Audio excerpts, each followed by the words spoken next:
हमारी बाइबल में दो चीजों का जिक्र बार बार आया है।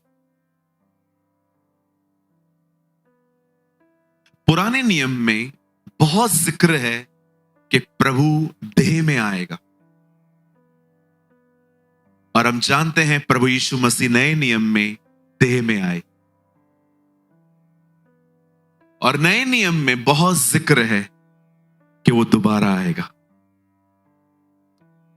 और इसी के लिए सारी कलीसियाएं आज इंतजार कर रही हैं। अगर आप में से कोई यहां पर नया है और ये बातें नहीं जानता है, तो मैं आपको थोड़ा सा बताना चाहता हूं। हम जितने भी लोग यहां हैं, हम एक ऐसे खुदा पर ईमान रखते हैं जिसने हमसे वादा किया है कि वो बहुत जल्द हमें लेने आने वाला है। यस, और वो बहुत जल्द आएगा। बाइबल कहती है आने वाला आएगा और अब और देर न करेगा। कुछ लोगों को लगता है प्रभु के आने में बड़ी देर हो रही है। Actually this is our mathematics problem. ये हमारा थोड़ा मैथमेटिक्स का प्रॉब्लम है। कितने लोग बचपन में मैथमेटिक्स में थोड़े वीक थे? अरे बाप रे, मैं भी था। किसी ने मुझसे पूछा, ब्रदर प्रेमानी 2000 साल हो चुके हैं, अब तक वो क्यों नहीं आया है? मैंने कहा this is our mathematics problem, ये हमारे गणित प्रॉब्लम है। उन्होंने बोला कैसे? मैंने कहा पतरस में लिखा है जब पृथ्वी पर 1000 साल पूरे होते हैं तब स्वर्ग में एक दिन पूरा होता है। बाइबल कहती है प्रभु की दृष्टि में 1000 वर्ष एक दिन के समान है। जब यहां पर 1000 साल पूरे होते हैं तब पृथ्वी पर एक दिन पूरा होता है। मैंने कहा घाई क्यों कर रहे हो? उसे गए हुए से 2 दिन हुए। Only 2 days in the eyes of God. परमेश्वर की दृष्टि में यीशु मसीह सिर्फ 2 दिन पहले स्वर्ग गया। डोंट वरी, अगर वो नहीं आ रहा है ना अब तक, तो धन्यवाद दो कि वो तुम्हें मौका दे रहा है तैयार होने का। इसीलिए बाइबल कहती है उसके धीरज को, उसकी दया जानो, क्योंकि वो किसी को नहीं चाहता कि कोई नाश हो। वो चाहता है हर एक को मन फिराव का अवसर मिले और हर कोई पश्चाताप करे और उसके पास लौट आए।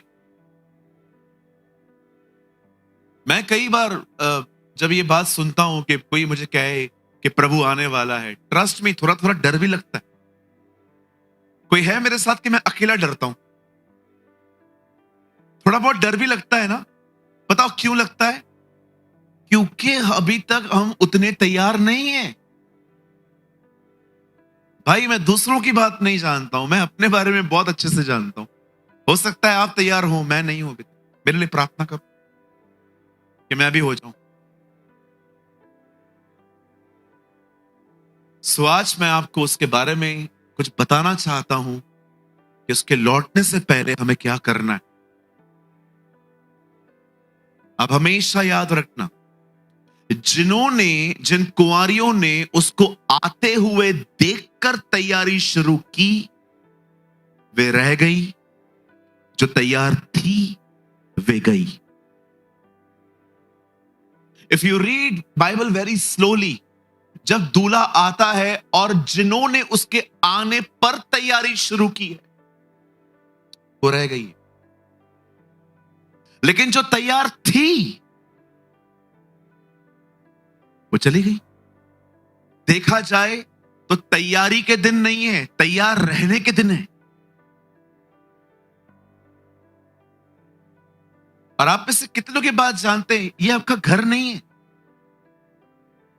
जिस तरह से आपने चीजों को पजेस करके रखा है ना, मेरा घर, मेरी प्रॉपर्टी, मैं आपको सच कहता हूं सब रह जाएगा इधर ही, सब सरकार लेगी। बोलो बाजूले को आपका कुछ भी नहीं है। बोलो आप खुद भी अपने नहीं हो। किस बात की लड़ाई? जो जा रहा है जाने दो, परेशान मत होइए। प्रभु आपके हिस्से में आया है। जो जाता है जाने दो। बताओ पहले की कलीसियाओं में झगड़े क्यों नहीं होते थे? क्योंकि लिखा है जो जिसके पास आता था सब साझे का था। इसका मतलब आज मैं दिनेश की जीन्स पहनूंगा, कल दिनेश मेरी जीन्स पहनेगा। आज मैं उसका शर्ट डालूंगा, कल वो मेरा शर्ट डाल देगा। वो मेरा बेल्ट लेके चला गया, कल मैं उसका बेल्ट लेके चला आऊंगा। इतनी ज्यादा अंडरस्टैंडिंग थी उन लोगों में। आप पढ़ के देखिए, लिखा है उनका सब साझे का था। आज आप किसी का बाइबल लेके देखो, खाली कपड़ा तो छोड़ो, आप किसी का बाइबल उठा के देखो। लिखा है लोग अपनी प्रॉपर्टियां बेच बेच के पतरस के पांव पे रखते थे पैसे, और पतरस लोगों को बांट दिया करता था। लिखा है इसीलिए उनमें कोई गरीब भी नहीं था। आपको क्या लगता है चर्च में गरीबी क्यों आती है? इसलिए क्योंकि लोग गरीब हैं? नो, जिनको परमेश्वर ने बरकत दी है ना, वो भी अपनी मुट्ठी नहीं खोलते समटाइम्स। सो आज I am talking about attitude. मैं कुछ बात करना चाहता हूं आपसे, और मैं चाहता हूं आज बहुत ध्यान से सुने। मैं ये विश्वास करता हूं आज यहां पर जो भी एक एक बंदा आया है, सबको खुदा लाया है आज यहां। I believe with all my heart.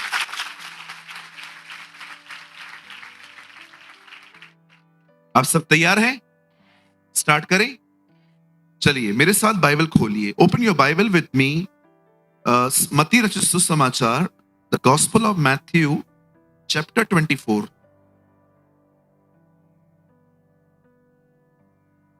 मेरे साथ खोलें। सर मोबाइल मत खोलिए, बाइबल है तो खोलिए, अदरवाइज आप यहां देख सकते हैं टीवी में। मोबाइल कोई नहीं खोलेगा, ध्यान दीजिए। चर्च में सेलफोन चलाना अलाउ नहीं है हमारे। मैथ्यू 24।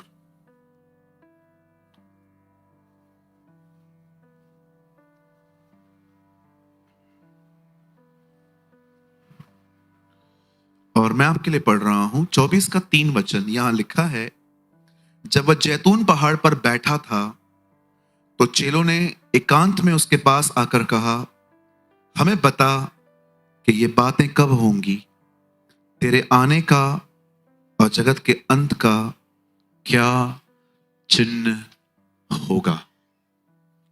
ठीक है जी, पढ़ लिया? आइए सामने देखिए। अब आप चाहें तो आप अपनी बाइबल ड्रॉप कर सकते हैं, भले खुली रहने दीजिए, पर सामने देखिए। आइए सामने देखिए, बड़े ध्यान से सुने।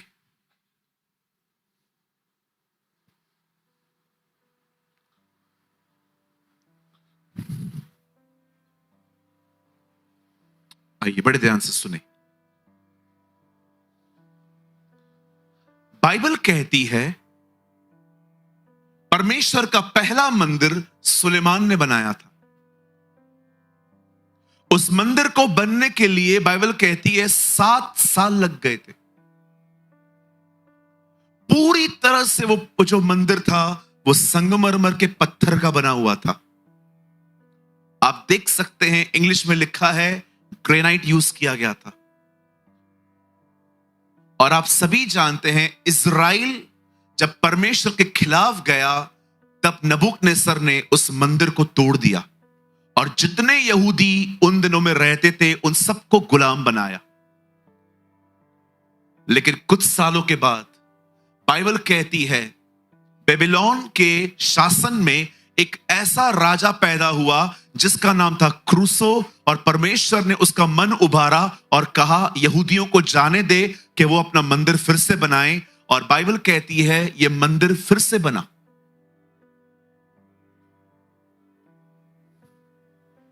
लेकिन कुछ समय के बाद यह मंदिर फिर से टूटा और फाइनली इस मंदिर को बनाया नए नियम के एक राजा हेरोदस ने। और अब मैं आपको बताना चाहता हूं इस मंदिर को बनाने में 46 साल लग गए थे। 46 इयर्स। आप पढ़ सकते हो नए नियम में यीशु मसीह कहता है इस मंदिर को ढा दो और मैं उसे 3 दिन में खड़ा कर दूंगा।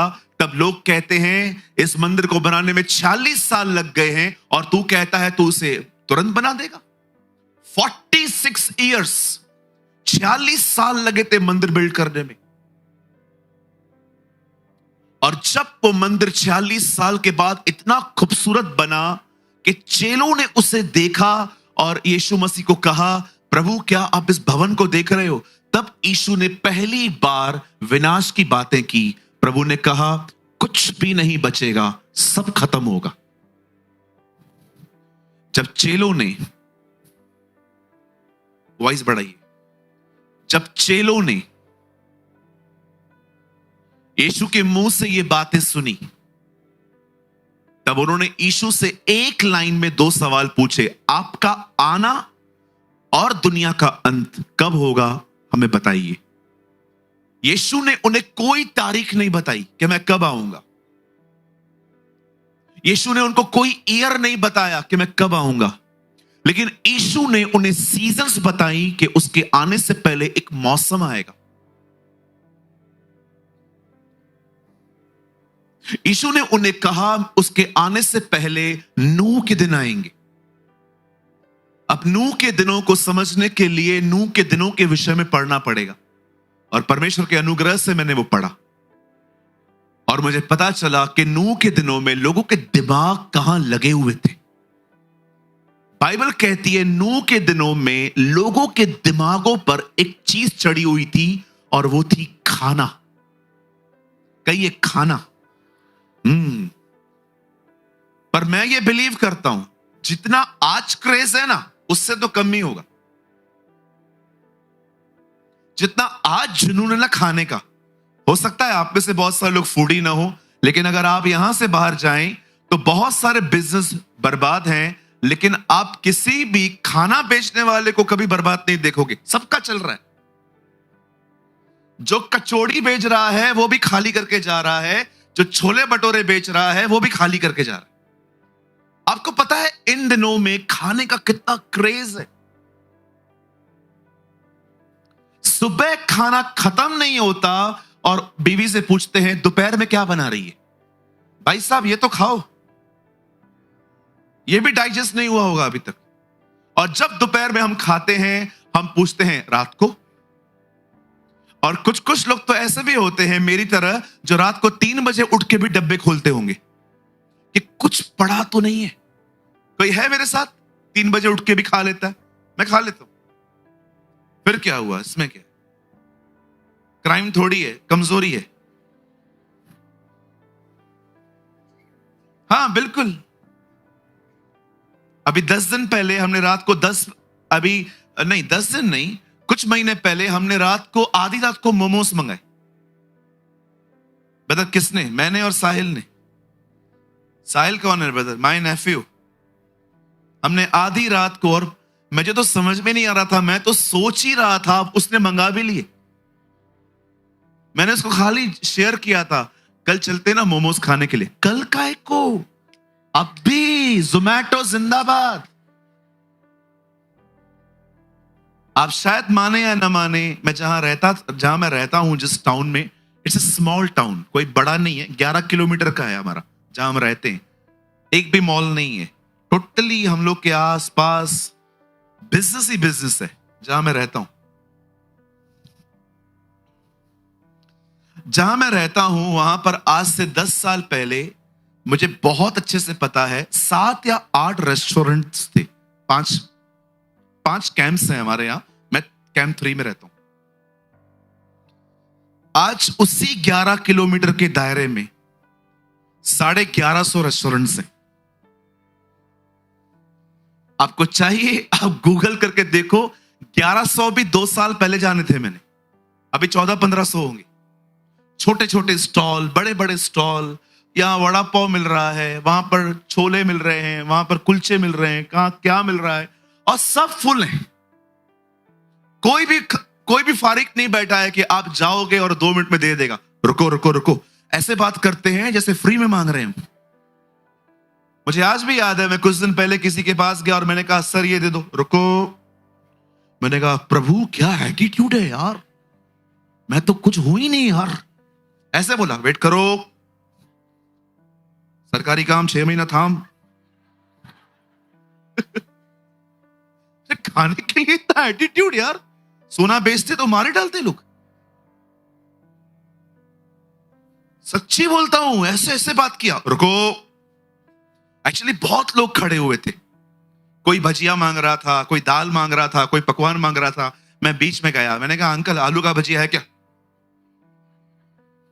विश्वास करो मुझे भी गुस्सा आया, मैं भी चला आया, नहीं चाहिए तेरा भजिया।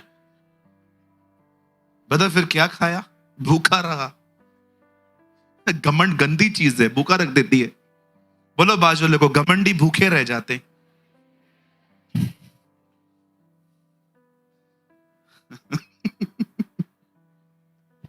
घमंड गंदी चीज है। मैंने इन दिनों में घमंड का नया डेफिनेशन जाना, आपको बताऊं, कोई घमंडी फील नहीं करता वो घमंडी है। जॉइस मेयर सिस्टर ने स्टॉल लगाया और स्टॉल पे नया सीडी उन लोगों ने शो किया। सीडी का नाम था घमंड न करो। लोग वहां से गुजर रहे हैं, कोई सीडी नहीं खरीद रहा है, किसी को बिलीव ही नहीं हो रहा कि उसमें घमंड है। सब देख रहे थे, घमंड घमंड तो मुझ में है ही नहीं, चलो। आप जानते हो घमंडी की सबसे बुरी बात क्या है? अपनी चलाते हैं, सिर्फ अपनी चलाते हैं लोग। सबकी सुन लेंगे, चलाएंगे अपनी। और याद रखो, अगर आपको लगता है ना आप बहुत नम्र हो, आज किसी बुरे व्यक्ति से मिलके देखो, आज किसी बुरे व्यक्ति से मिलके देखो और पूरी गलतफहमी दूर हो जाएगी। एक दिन मैंने व्हाइट शर्ट पहनी और चर्च में प्रचार करने के लिए गया। उस दिन मैंने गवाही दी, प्रभु बड़े महान हैं, उन्होंने मुझे बहुत नम्र किया है। अगस्त का महीना था, मैं चर्च से बाहर निकला, हमारे चर्च के बाहर रास्ता टूटा हुआ पड़ा था, कुछ म्युनिसिपल काम कर रही थी। सामने से बाइक गुजरी, बाइक का टायर खड्डे में गया, अंदर का आइसक्रीम बाहर निकल के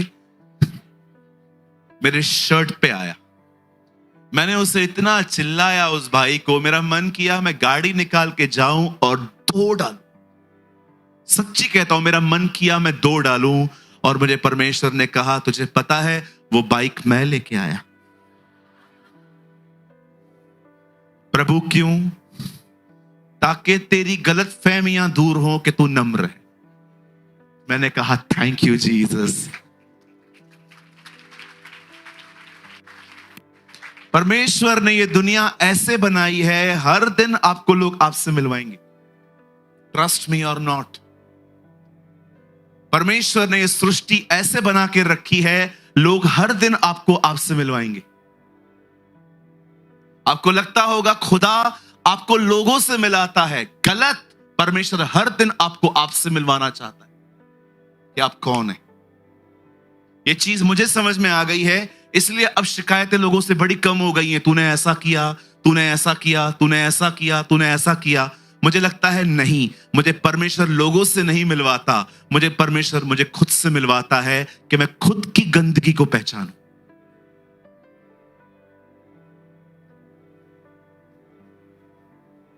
समझ में नहीं आ रही होंगी ना ये बातें, है ना? भविष्यवाणी है ही नहीं कुछ, ना हाथ रखना है, ना पांव रखना है, कुछ है ही नहीं।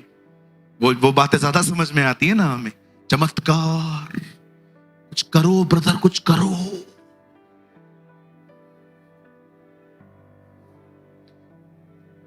मैं सोच रहा हूं अभी मैं भी भीड़ इकट्ठी करने के लिए लगा दूं नाम के आगे प्रॉफिट जी, सूरज प्रॉफिट जी,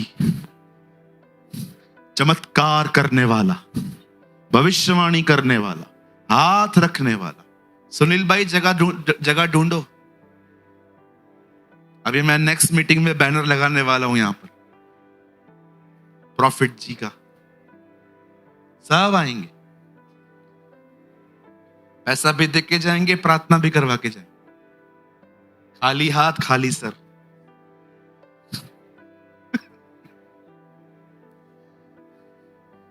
है ना, आजकल लोग टाइटल के पीछे कितना भागते हैं ना। I was in a place called Karnataka. Do you no Karnataka? 4 लोग वहां खड़े थे, चारों स्पीकर्स थे। एक को खड़ा किया गया, आप बताइए आप कौन हो? उन्होंने कहा मैं सो एंड सो हूं। बड़ी डिग्रियां बताई उन्होंने।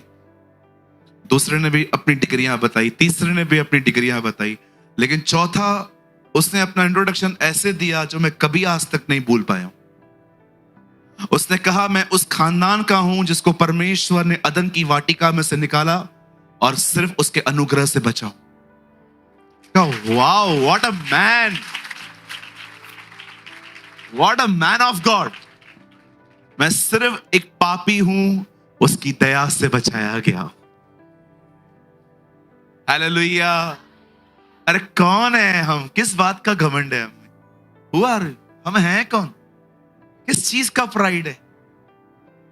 कुकर प्रेशर में से भाप निकलती है ना, सेकंड भी नहीं दिखाई देती है। सेकंड मैंने बहुत बार देखा है, जब मम्मी कुकर प्रेशर लगाती है ना, मैं देखता हूं जाके, क्योंकि बाइबल में इसका जिक्र है, और मैं देखता हूं बाफ कितने सेकंड के लिए दिखती है। सेकंड के लिए भी नहीं दिखती है। याकूब में लिखा है तुम्हारा जीवन है ही क्या बाफ की तरह, आज हो कल दिखोगे भी नहीं। आइए अपने पास वाले से कहिए भैया हमेशा नम्र बने रहो। हालेलुया। हाँ, नम्र व्यक्ति ऐसे नहीं होते।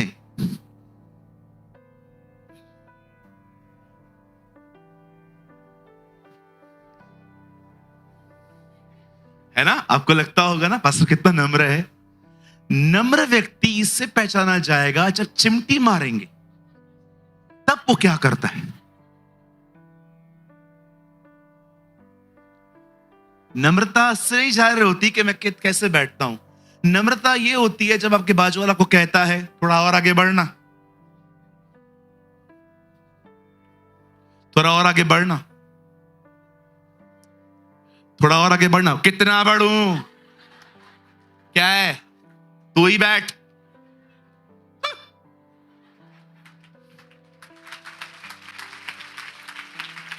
कहिए, इधर देखो, कहिए नम्रता एडजस्टमेंट में दिखाई देती है। अरे ये कैसी शिक्षा है? क्यों आया मैं यहां पर? उधर ही जाता प्रॉफिट जी के यहां। सुनिए, आइए आइए यहां देखिए। क्या करूं, आजकल दिल जलता है मेरा इन चीजों से। You know the Bible says, खुदा का पाक कलाम कहता है, उन्होंने उससे पूछा कि तेरा आना और दुनिया का अंत कैसे होगा? उसने कहा सीजन्स आएंगी। अब मैं आपको कुछ बताना चाहता हूं। यीशु ने कहा सुनामी आएगी, यीशु ने कहा ये होगा, यीशु ने कहा वो होगा, और जैसे 24 अध्याय पूरा होता है, आप पढ़ के देखिए 25 में उसने तैयारी का जिक्र किया। उसे जिक्र किया कि तुम उन कुंवारियों की तरह बनो जिनके पास तेल हो। याद रखिएगा मेरे भाइयों मेरी बहनों, जितना इंफॉर्मेशन रखना इंपॉर्टेंट है कि वो कब आएगा, उतना ही इंपॉर्टेंट है उसके आने के विषय में तैयार रहना।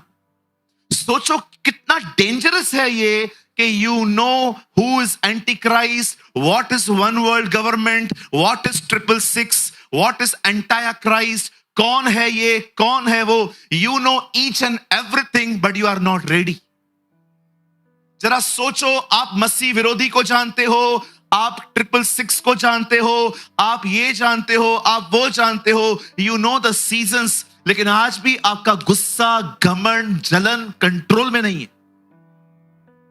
सोचो, व्हाट इज इंपॉर्टेंट, मुझे बताइए।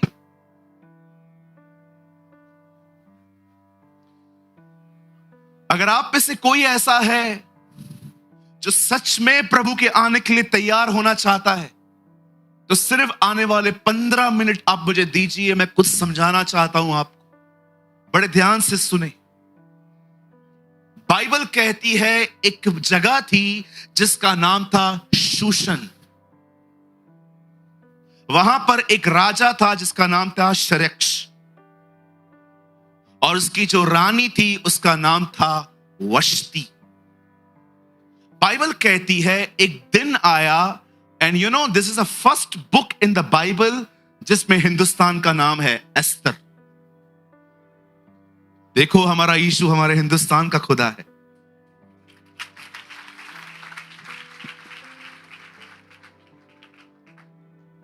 हाँ, कई अपने पास वाले से, यीशु मसीह हिंदुस्तान का खुदा है। यस, वो दिल्ली का प्रभु है, वो पंजाब का परमेश्वर है, वो हिमाचल का खुदा है, वो गुजरात का परमेश्वर है, वो मुंबई का परमेश्वर है। यस, कई लोग सोचते हैं वो अंग्रेजों का खुदा है। अंग्रेज इन दिनों में हमें कॉल कर रहे हैं कि यीशु के बारे में आके बताओ। हाँ बिल्कुल, मैं मजाक नहीं कर रहा हूं, मुझे रोज कॉल्स आते, मेल्स भी आते। मेल्स मैं पढ़ता नहीं हूं ज्यादा, लेकिन बहुत कॉल्स आते। कुछ दिन पहले एक गोरे ने मुझे कॉल किया। हाँ बिल्कुल, मैं मजाक नहीं कर रहा हूं, मुझे एक गोरे ने कॉल किया। उन्होंने कहा पास्टर सूरज प्रेमानी। मैंने कहा या। आपको इंग्लिश नहीं आती ना, खाली या बोलो, सामने वाले को लगेगा आपको भी आती है। Will you come in Australia? मैंने कहा no. Why bro? I'm busy bro. ये छोड़ दो कि वो गोरों का खुदा है। इधर गोरे रहते हैं, इधर काले रहते, ठीक है। कालों में पैदा होता तो गोरे बोलते कालों का खुदा है। अब वो गोरों में पैदा हुआ तो हम बोलते हैं ये गोरों का खुदा है। खुदा कहेगा ना जाऊं किधर। इसीलिए परमेश्वर ने न गोरे चुने न काले चुने, यहूदी ब्राउन है।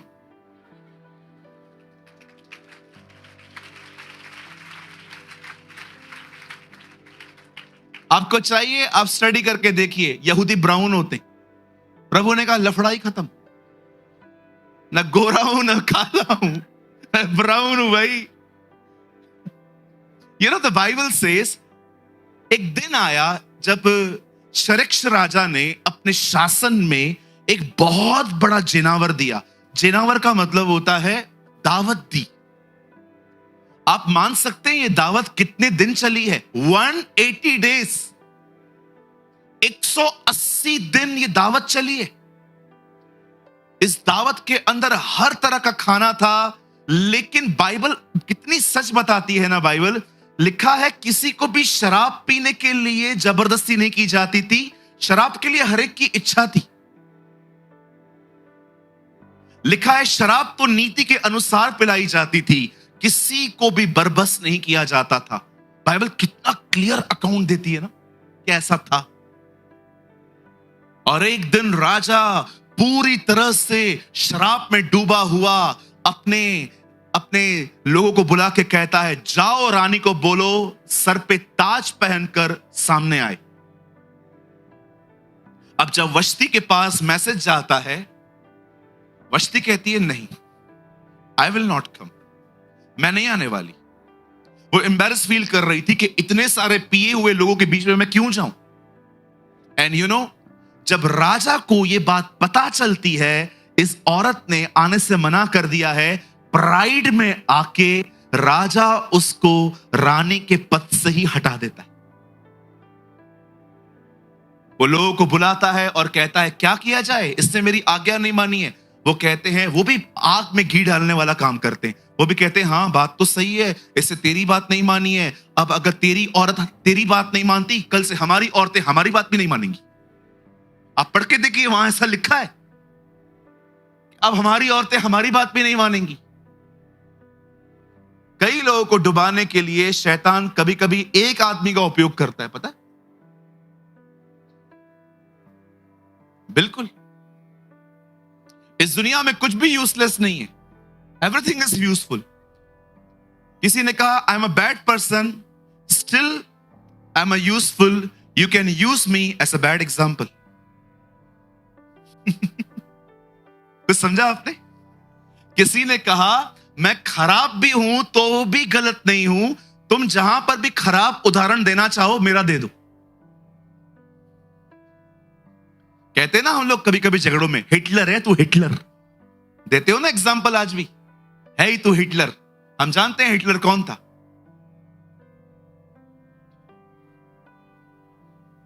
अब बाइबल कहती है राजा तो था, रानी नहीं है। अब रानी ढूंढना स्टार्ट की लोगों ने। लोगों ने कहा जाओ राजा के लिए रानी ढूंढो। और बाइबल कहती है एक जगह पे मौद्रके की एक कजन सिस्टर थी, हर नेम वॉज एस्तर।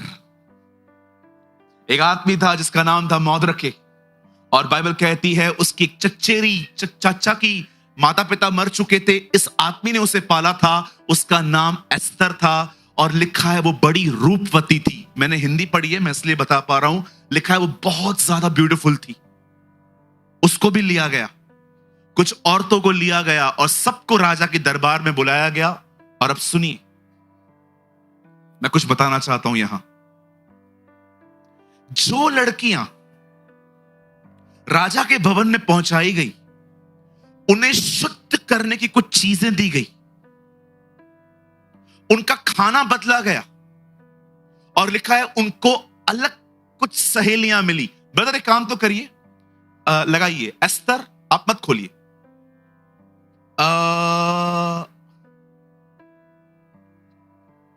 2:9 लगाओ, है तो यही। और वह युवती स्त्री उसकी दृष्टि में अच्छी लगी और वह उससे प्रसन्न हुआ, और उसने बिना विलंब उसे राजभवन में शुद्ध करने की वस्तुएं, उसका भोजन और उसकी चुनी हुई 7 सहेलियां भी दी, और उसको उसकी सहेलियों के रनवास में सबसे अच्छा रहने का स्थान दिया गया। आइए सामने देखिए, एक रानी चली गई है, उसकी जगह पे कुछ औरतों को बुलाया गया है ताकि उनमें से एक रानी चुनी जाए। और चुनने से पहले देखिए इनकी लाइफ में क्या किया गया है। इन्हें शुद्ध करने की वस्तुएं दी गई हैं, इनका खाना अलग किया गया, और इनको सहेलियां मिली हैं। अब बड़े ध्यान से सुनिए, ये जो स्टोरी है ये क्यों है बाइबल के अंदर, मैं आपको बताना चाहता हूं। मैं ये विश्वास करता हूं परमेश्वर एक राजा है, उसे सबसे पहले इज़राइल को चुना था, पर इज़राइल ने उसकी बात नहीं मानी है, और अब वो एस्तर को चुन रहा है। अब उसने हमें चुना।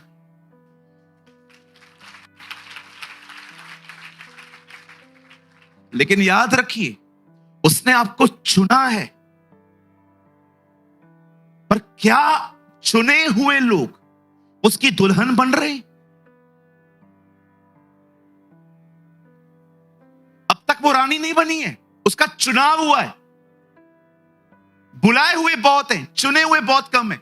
आप में से हर एक को चुना गया है, पर मैं आपसे पूछना चाहता हूं, जो लोग चुने गए हैं, क्या वो उसकी दुल्हन बन रहे हैं कि सिर्फ चुने हुए हैं? क्योंकि जिनको चुना गया उन्हें चीजें दी गई हैं। सबसे पहले उन्हें दिया गया है शुद्ध करने की वस्तुएं। मैं ये विश्वास करता हूं कि परमेश्वर ने हमें शुद्ध करने के लिए पवित्र आत्मा दिया है। He has given us the Holy Spirit। आप जानते हैं परमेश्वर ने आपको क्या दिया है? परमेश्वर ने आपको पवित्र आत्मा दिया है। बहुत सारे लोग उसके बारे में कुछ नहीं जानते। मुझे माफ करिए, मैं जब ये स्टेटमेंट कह रहा हूं तो मैं बहुत बोल्डली कह रहा हूं, कुछ लोग उसके बारे में कुछ नहीं जानते। वो फोर्स को पवित्र आत्मा समझते। अगर मैं किसी भाई को खड़ा कर दूं और उसको गिरा दूं, ओ ब्रदर तो ये ताकत है। सर याद रखिए, जो गिरा वो सामर्थ है, पवित्र आत्मा नहीं है। पवित्र आत्मा एक व्यक्ति है, एक ऐसा व्यक्ति जिसके साथ संगति करते करते आप पवित्र हो जाओगे। याद रखिए, वो पवित्र आत्मा है। लिसन टू मी, एक्चुअली किसी को भी पवित्र आत्मा नहीं कह सकते हम, ये आत्मा होता है, आत्मा। पर कभी आपने सोचा है परमेश्वर ने अपने आत्मा को पवित्र आत्मा क्यों कहा है? क्योंकि वो आपको पवित्र करने आया है। उसके बाद लिखा है उनको भोजन दिया गया। मैं विश्वास करता हूं परमेश्वर ने हमें तैयार होने के लिए दूसरी चीज दी है, आपका वचन। भोजन, और तीसरी चीज सहेलियां। मैं विश्वास करता हूं कि परमेश्वर ने तीसरी चीज हमें तैयार होने के लिए दी है, संगति, फेलोशिप। अब मैं आपसे पूछना चाहता हूं, क्या आपकी जिंदगी इन तीनों चीजों के साथ जुड़ी हुई है?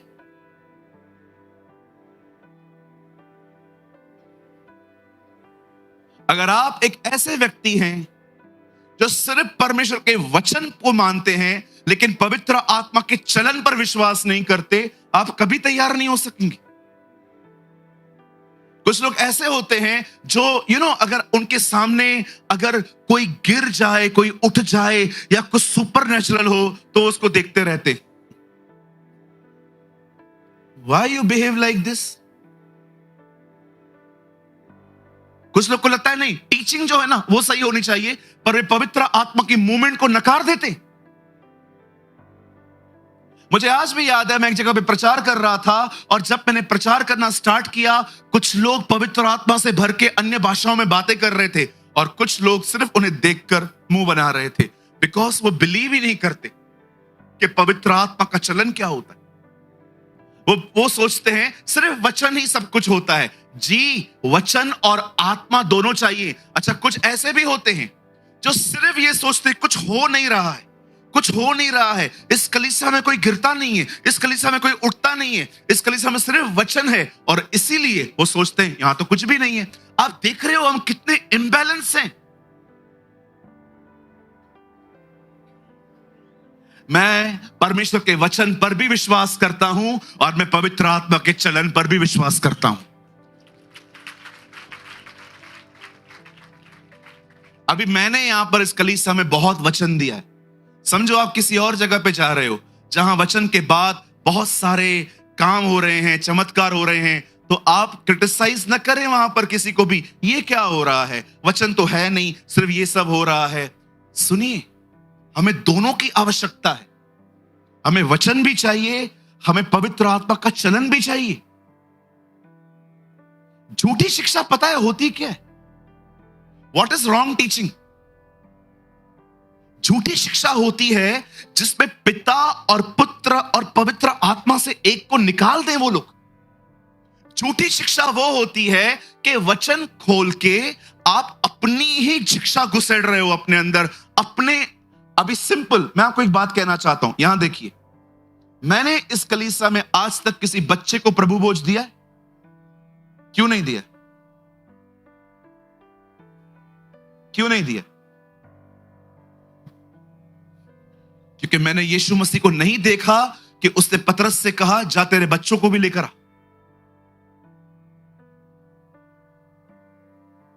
मैंने कहां नहीं देखा कि यीशु ने किसी चेले को कहा आज मैं आखिरी बार तुमसे मिल रहा हूं, जाओ अपने परिवारों को लेकर आओ। उससे सिर्फ प्रभु बोझ चेलों को दिया।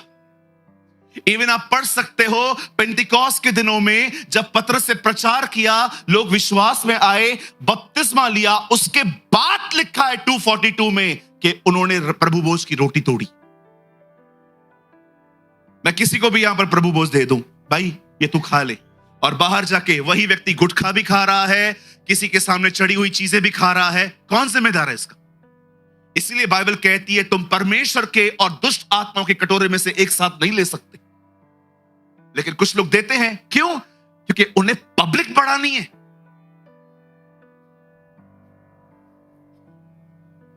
मैं हैरान होता हूं ऐसी चीजों से जहां पर मैं चीजें देखता हूं और कुछ समझाओ तो कहते हैं उसके चेले अनपरफेक्ट थे। अरे कम से कम एक ही को तो मानते थे,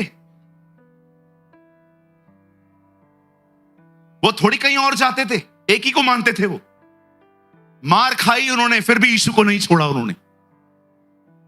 यहां पर हम जिनको दे रहे हैं, बाहर जाके वो आदमी गोवा खा रहा है, वो शिमला खा रहा है, वो गुटखा खा रहा है, वो शराब पी रहा है, लेकिन रविवार को प्रभु भोज भी ले रहा है एक प्रसाद के तौर पे। कौन जिम्मेदार है? That's called false teaching. एक आदमी ने मुझे कहा जीसस क्रिएचर है, वो बेटा नहीं है। सब उसको ही निकालने में लगे पड़े। परमेश्वर रहे चलेगा, परमेश्वर से कोई दिक्कत नहीं है। सबको प्रॉब्लम ही जीसस से, सबको पता है he is a central figure. ये जब तक रहेगा ना कुछ भी ठीक नहीं होने वाला है। लेकिन मैं एक प्रचारक होने के नाते, उसका बेटा होने के नाते मैं कहना चाहता हूं, मैं अपने कलीसिया में हमेशा उसे पहले रखूंगा।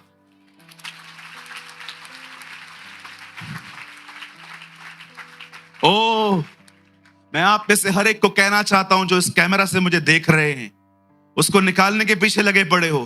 पहले यूहन्ना में लिखा है, ये न भूलो उसके नाम पर विश्वास करने से तुम्हारे पाप माफ हुए। स्वर्ग के नीचे मनुष्यों के बीच में और कोई नाम नहीं दिया गया जिसके द्वारा उद्धार हो सके।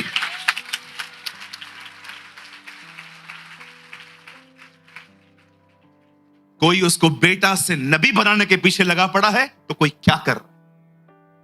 नबी नहीं है वो। जब साधु सुंदर सिंह उनसे मिलने के बाद अपने पिताजी के पास गए और कहते हैं, पप्पा मैंने यीशु मसीह का दर्शन पाया है।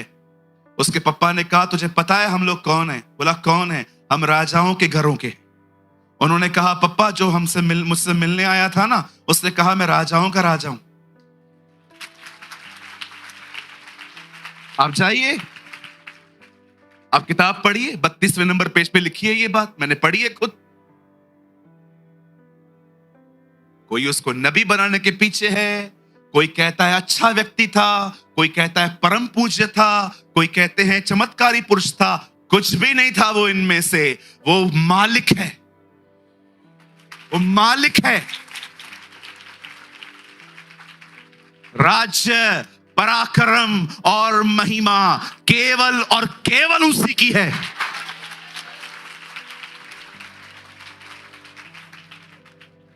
जानते हो जब दानियल के सामने स्वर्गदूत आता है तब स्वर्गदूत उसे क्या कहता है? सदा जीवित रहने वाले की कसम। स्वर्गदूत इसका इस तरह आदर करते हैं। हम उसकी कसम खाते हैं जो सदा जीवित है। नबी हमेशा जिंदा नहीं रहता है, खुदा जिंदा रहता है। आज मैं आपसे पूछना चाहता हूं, क्या आप तैयारी कर रहे हैं? क्या हर दिन बाइबल उठा के पढ़ते हो, उसे मनन करते हो ताकि तुम्हारा मन शुद्ध बना रहे? क्या तुम हर दिन पवित्र आत्मा से कहते हो, पवित्र आत्मा मुझे भर दे खुद से? क्या आप हर दिन अपने भाई बहनों से मिलते हो? सर परमेश्वर ने आपको तैयार होने के लिए यही चीजें दी हैं। इन सोर्सेस को लो और तैयार हो जाओ। चलो मैं आपसे एक सवाल पूछ सकता हूं?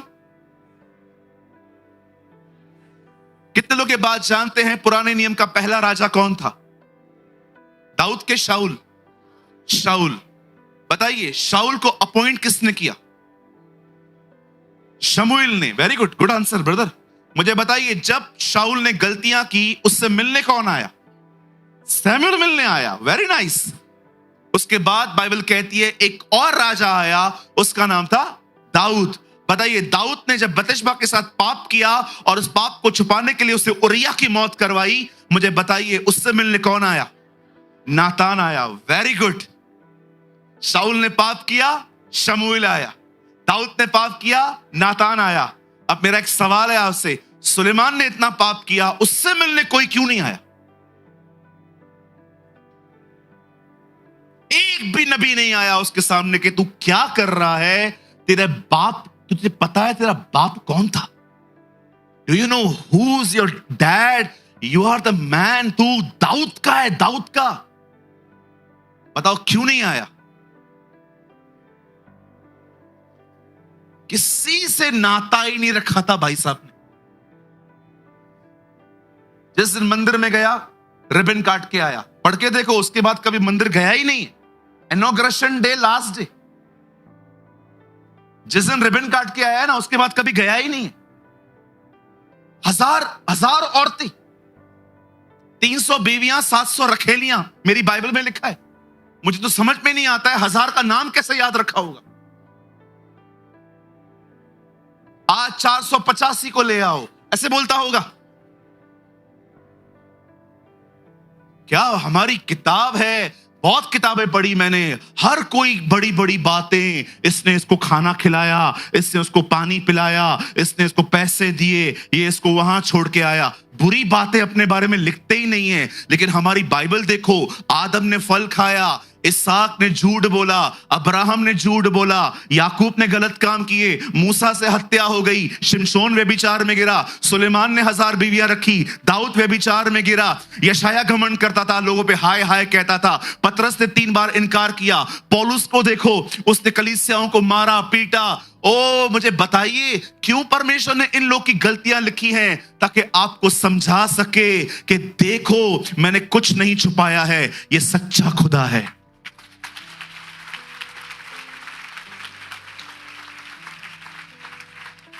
पढ़ो कोई भी किताब, दिखाओ वो लोग अपनी बुरी बातें बताते, कोई नहीं बताता। ये प्रमाण है, ये सच्चा है,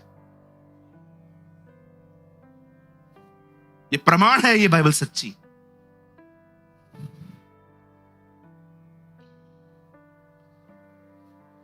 एक सयाने ने बहुत बुरा कहा बाइबल के बारे में, बड़ी आग लगी थी मुझे उसकी।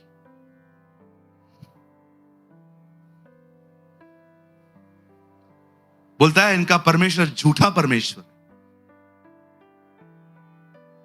लोगों ने सवाल पूछे झूठा क्यों कह रहा है? बोलता है खुदा कभी थकता है क्या? तुम्हारा खुदा एक दिन में एक शब्द बोल के थक गया। वो उठा, उसे दुनिया बनाई, लिखा है, फिर उसे विश्राम किया। बोला खुदा कभी थकता है क्या? मैंने भी वीडियो बनाई, मैंने कहा प्रभु नहीं थका था, तू मेंटली रिटायर्ड है। अभी आप मुझे बताइए, दिनेश कम यार,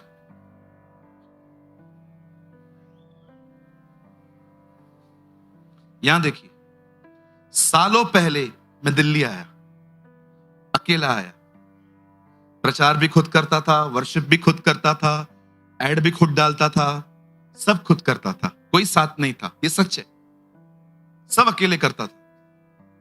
एक दिन एक भाई मिला, इसने कहा मैं भी काम करूंगा। अब इसकी वजह से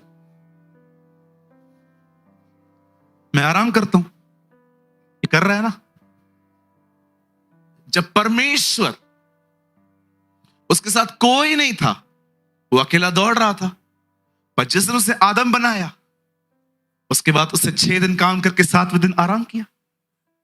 उसे आराम इसलिए नहीं किया क्योंकि वो थक गया था, उसने आराम इसलिए किया क्योंकि उसको प्रेजेंट करने वाला आ गया था।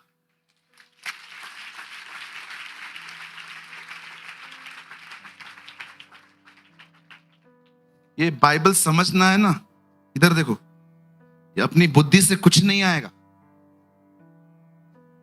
अनपढ़ों ने ऐसी किताबें लिखी हैं, पढ़े लिखों को समझ में नहीं आ रही।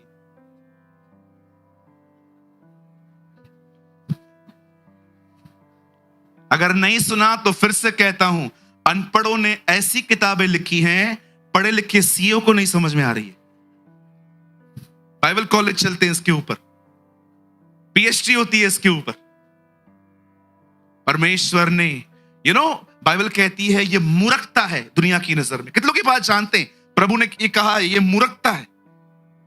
चलो आप एक काम करो, आप एक गांव में जाओ, सबको इकट्ठा करो, आओ मैं तुम्हें कुछ बताने वाला हूं, और गांव वाले आपको देख रहे। एक व्यक्ति कुंवारी से जन्मा, पागल, कुंवारी से, हम तो कुंवारी से बुड़बक। और जब वो पैदा हुआ और 30 साल का हुआ तो उसने खुद एक 4थे दिन के मुर्दे को जलाया। 4थे दिन का मुर्दा, खुद कुंवारी से जन्मा, फिर 4थे दिन के मुर्दे को जला रहा है। चलो और सुनते हैं इसका पागलपंती। हाँ बोल। और अंत में मरने के बाद वो फिर जी उठा। उठा, पागल क्या बोलत है?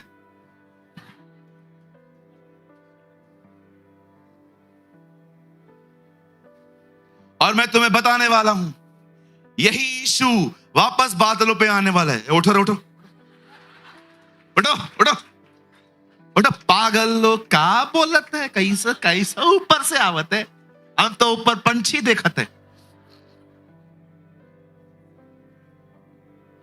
परमेश्वर की दृष्टि में यह उसको भाया कि जो इस मूर्खता पर विश्वास करेगा वो उसी का उद्धार करेगा।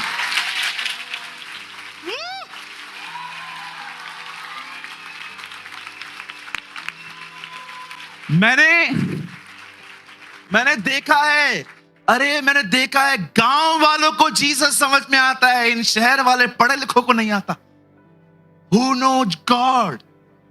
We know। ये एटीट्यूड में झलते रहते हैं अपने। अगर तुम प्रभु को जानते ना, तुम्हारा स्वभाव भी उसकी तरह होता। इसीलिए बाइबल कहती है, मुझे किसी ने कहा ब्रदर आप ऐसा क्यों कहते हो, हम शहर वाले इधर उधर से आए क्या? मैंने कहा ब्रदर यीशु मसीह प्रचार करने भी गांव में ही गया, उसको पता था कौन समझेगा मुझे। मैं ये नहीं कह रहा हूं कि आप प्रभु को समझने के लिए पढ़ाई लिखाई न करो, पर मैंने देखा है प्रभु को चतुर मन नहीं, साफ दिल के लोग समझ पाते।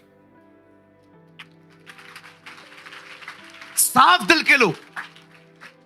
मेरे भाइयों मेरी बहनों, यहां देखिए, मैं आप में से हर एक को बताने वाला हूं, बड़े ध्यान से सुनिए। ये लास्ट लाइन है, उसके बाद हम खड़े हो जाएंगे क्योंकि प्रभु बोझ देना है मुझे आपको। आइए सामने देखिए, यहां पर जितने भी लोग बैठे हुए हैं, मैं आप में से हर एक को बताना चाहता हूं, हमारी बाइबल कहती है बहुत जल्द हमारा प्रभु हमें लेने आने वाला है। और मैं आप में से हर एक को कहना चाहता हूं, हम उस एस्तर की तरह हैं। मैं आपको बताना चाहता हूं, वो हमारा स्वर्गीय श्रेष्ठ है। उसने इज़राइल को चुना, परंतु इज़राइल के लोगों ने उसे अस्वीकार किया, और बाइबल कहती है अब वो हमारे पास आया है। जैसे श्रेष्ठ ने एस्तर को चुना, वैसे उसने हमें चुना है, और उसने हमें वचन दिया है, उसने हमें पवित्र आत्मा दिया है, उसने हमें नई संगति दी है, इसीलिए ताकि हम तैयार हो सकें। और मैं आप में से हर एक को कहना चाहता हूं, इस दुनिया में 3 लोग हैं जो जिंदा उठाए गए हैं, एक हनोक, दूसरा एलिया, तीसरे हमारे प्रभु यीशु मसीह। लेकिन मैं आपको बताना चाहता हूं, बहुत जल्द वो दिन आने वाला है, 3 नहीं अरबों लोग एक साथ उठाए जाने वाले हैं। आप प्रार्थना करो कि आपके लिए भी वो दिन हो।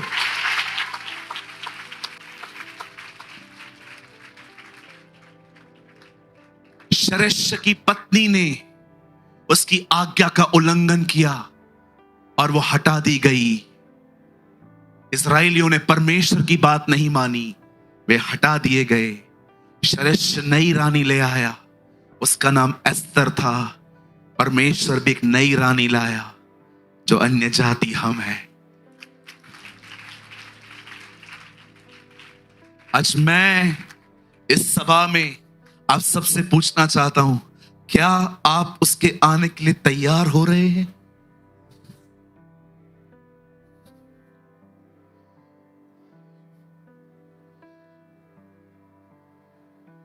क्या आप तैयार हो रहे हैं?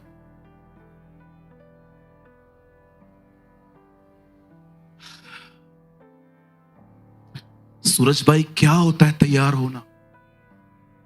Word, prayer, fellowship. परमेश्वर ने आपको अपना पवित्र आत्मा दिया है, परमेश्वर ने आपको अपना वचन दिया है, परमेश्वर ने आपको अपने अगुवे, पास्टर्स, लीडर्स, प्रॉफिट्स दिए हैं। पता है क्यों? ताकि आपका चरित्र बदल पाए।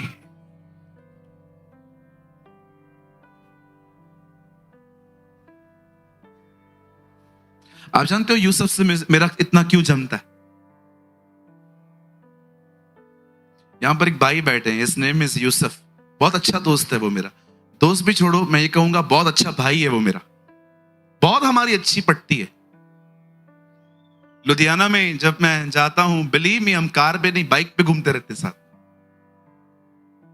रात को 2-2 बजे निकल जाते थे कुल्फियां खाने के लिए। क्यों जमता है आपको पता है? मैं उसको समझता हूं, वो मुझे समझता। मुझे पता है उसको क्या पसंद है, उसे पता है मुझे क्या पसंद नहीं है। अगर आप चाहते हो ना परमेश्वर और आप एक हो, परमेश्वर के लाइक्स और परमेश्वर के डिसलाइक्स को समझो। ये देखो कौन सी चीजों पे वो ऐसे करता है, और ये भी देखो कौन सी चीजों पे वो ऐसे करता है। आप बैठे हुए थे, परमेश्वर देख रहा था और आप बैठे हुए थे। कैसे हो भाइयों? अच्छे हो? रोहित शर्मा अभी भी कप्तान है क्या? है, अभी भी है? अच्छा, सहवाग अच्छा था ना पहले? नहीं? तुम लोग इतने आत्मिक क्यों बन रहे हो? कुछ तो बोलो। था ना, सही था ना? और कार वार लिया? सब नहीं लिया? सबने कार लिया अपना अपना? नहीं लिया? तुम लोग की बीवियां तुमको मारती नहीं है क्या? अच्छा, वो चुप करके बैठे, वो रोज पिटते हैं मतलब। बाकी सब ठीक है? अच्छा, आपको क्या लगता है, आप ये बातें कर रहे हो, प्रभु खुश हो रहा है? ऊपर से आपको कहेगा, मैंने कहा था हाँ की हाँ, ना की ना, ये क्या है? लेकिन यहीं पर आप मस्त यहां पर बैठ के बात करो। भाइयों, आपको पता है परमेश्वर ने एलिया की सेवकाई एलीशा को क्यों दी? भाइयों, आपको पता है दाऊद ने गोलियत को मारने के लिए 5 पत्थर क्यों लिए, 6 क्यों नहीं लिए? और वो आपको ऊपर से कहेगा।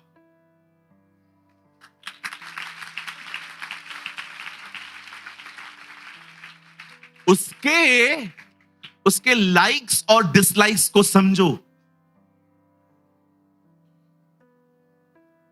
राहुल इधर आ। मीटिंग पूरी हो गई, अब 2 बहनें साथ में जा रही हैं। वचन बहुत अच्छा था आज जी, बहुत अच्छा था। मैंने है ना एस्तर की किताब पढ़ी है, लेकिन जिस तरह से आज पास्टर प्रेमानी ने बताया ना, वो मुझे अच्छा लगा। मेरे को भी बहुत अच्छा लगा। हाँ, खुदा कितना खुश होता होगा ऐसी बहनों से। लेकिन कुछ बहनें यहां से निकलते ही, चल अभी घर पे वापस उसका मुंह देखना है। क्यों, क्या हुआ बहन? वही अभी बैठी होगी मुंह फुला के, 9:30 बज गए हैं, अभी तक आई नहीं है। तेरी सांस कैसी है? बहुत बहुत बुरी है। तेरी सांस कैसी है? बहुत बुरी है। क्यों, क्या करती है? मेरे को हमेशा डांटती रहती। चल चल, अभी करोल बाग अभी तो निकले हैं, चल। तो मैंने है ना भाभी एक बात देखी है। क्या भाभी? मैंने एक बात देखी है, जब भी मेरी सांस मुझे डांटती है ना, मेरा पति मेरा पक्ष लेता ही नहीं है। तेरा पति क्या करता है? मेरे को ही डांटता है।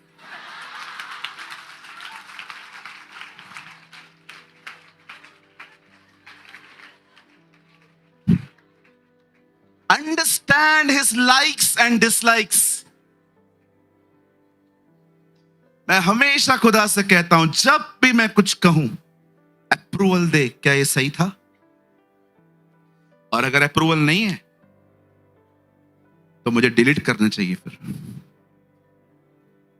मैं आपको एक बात कहूं, अगर आपको किसी को दोष लगाने, क्रिटिसाइज करने के लिए बहुत सारी बातें हैं, कृपया अपना मुंह बंद रखो। आप सारे रिश्ते गंवा दोगे। अपना मुंह सिर्फ लोगों को उत्साहित करने के लिए खोलो।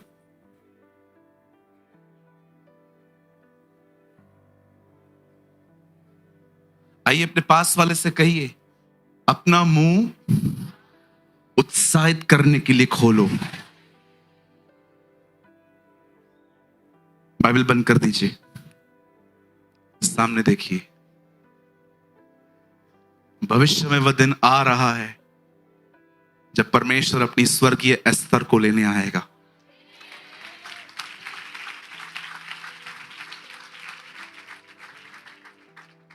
तैयार हो जाइए, रेडी हो जाइए।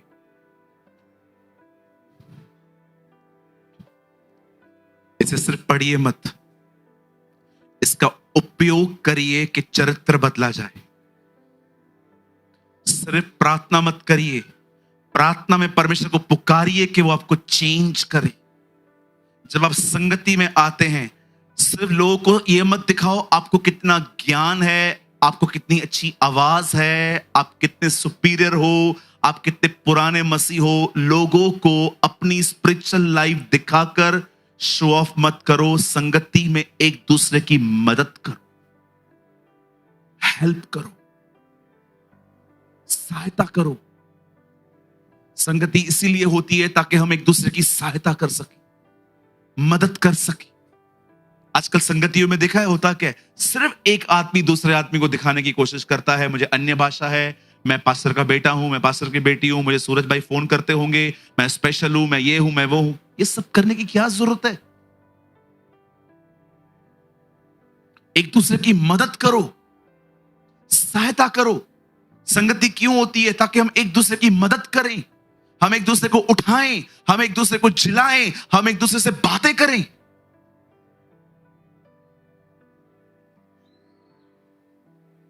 मैं जानता हूं बहुतों को ये शब्द सुनने की कोई आदत नहीं है आजकल, और मैं आपको सच कहना चाहता हूं, बहुत कम समय है आपके पास। जाइए, खबर देखिए, खबरें देखिए, आपको पता चलेगा।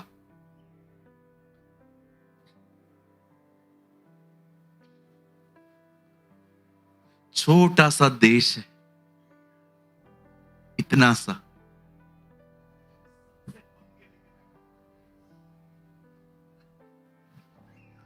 विश्वास कर सकते हैं अब जो मैं कहूंगा? ये लोग कभी नहीं हारेंगे अब। वेट वेट वेट, सुनिए, ये क्यों नहीं हारेंगे? अब इन्हें कोई नहीं हरा पाएगा, क्योंकि लिखा है जब अंजीर के पेड़ में हरे पत्ते आए तो जान लेना वो समय निकट है। अब उस पेड़ पर पत्ते लगना शुरू हो चुके हैं, वो स्ट्रांग होता जाएगा। अब इनको कोई नहीं हरा पाएगा। एक टाइम आएगा, ये इतने सुपर पावर बन जाएंगे, ये इतने स्ट्रांग बन जाएंगे, कोई इनको नहीं हरा पाएगा। लास्ट में एक व्यक्ति आएगा जो इनकी दूसरे देशों से सुलह करवाएगा। It's called anti Christ. और जब 3.5 साल के बाद इन्हें पता चलेगा कि जो व्यक्ति हमारी सुलह करवा रहा था वो हमारा बुरा चाहता है, वो हमें मार रहा है, वो हमें पीट रहा है, तब जाके उनकी आंखें खुलेंगी और तब वे जान लेंगे कि एक्चुअली हमने गलत आदमी पर विश्वास किया है। जब तुम उस उजाड़ने वाली वस्तु को, जिसको पाठक खुद समझे, हैकल में खड़ा हुआ देखो, तो जान लेना कि इजराइल का नाश होना निकट है। जब 3.5 साल के बाद उनकी आंखें खुलेंगी कि हमने जिस पर भरोसा किया है ये तो हमारा विरोधी है, तब जाके वो यीशु को समझेंगे, उसे पुकारेंगे, तब वो वचन पूरा होगा जो लिखा है, तुम मुझे तब तक नहीं देखोगे जब तक यह न कहोगे धन्य है वह जो प्रभु के नाम से आता है।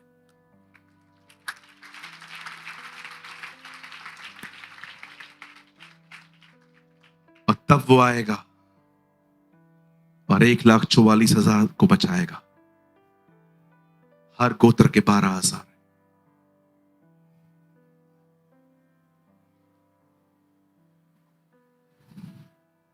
और उसके बाद लिखा है वो उस पृथ्वी को चादर के नाई लपेट के फेंक देगा और एक नई दुनिया बनाएगा।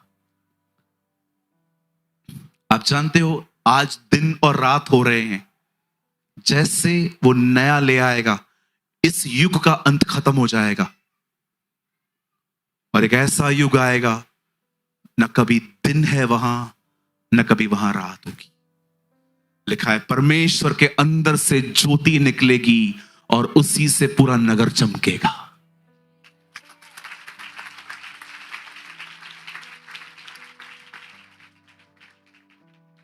कुछ लोग को लगता है सब खत्म होगा, जी नहीं, युग का अंत होगा, ये जनरेशन खत्म होगी। इसलिए बाइबल कहती है वो युगान युग बना रहेगा, क्योंकि सिर्फ एक युग का अंत होने वाला है बस। इसलिए लिखा है वो युगान युग रहता है, युगान युग।